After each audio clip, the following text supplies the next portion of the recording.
Welcome back to another episode of Health Hacks as I continue talking about stress and how it impacts our health and longevity. And I'm into the fourth week of this topic, the fourth and final week. So if you haven't seen the previous episodes, please do go back and check out this series, which started at episode number 445. And we are now up to episode number 454.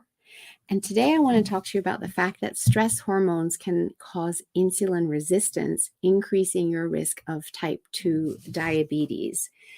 And I see this in lab results all the time. I have this really wonderful lab which shows me all 4 sex hormones, all 4 cortisol markers through the day, all 4 thyroid markers, both fasted and 90-day insulin markers, and vitamin D.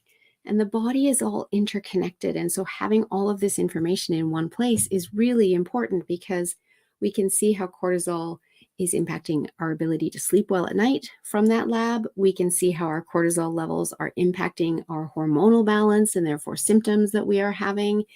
We know that when our hormones get out of balance, our sex hormones, particularly for women, estrogen and progesterone, that then starts to slow our thyroid and impact our thyroid health.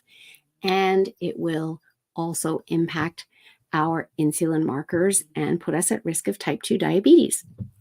And nobody wants that. And so what can you do about it? Well, in each episode, I've been giving you a tip of a way that you can be choosing to lower your stress, because there's many ways that we can do that, and not every way works for every person. However, one way that can be very beneficial that people may not even think about is lowering our caffeine and sugar intake.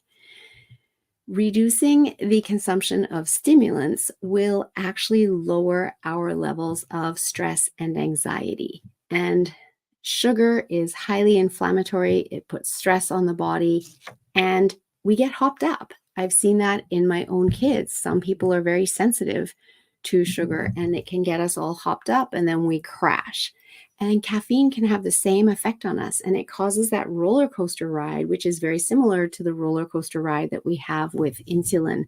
And so when we reduce those from our diet, it starts to reduce those roller coaster rides in our body, calm our heart rate, calm our levels of anxiety, and therefore lower our risk of negative side effects of things like increasing the risk of type 2 diabetes. So how much sugar are you ingesting every day?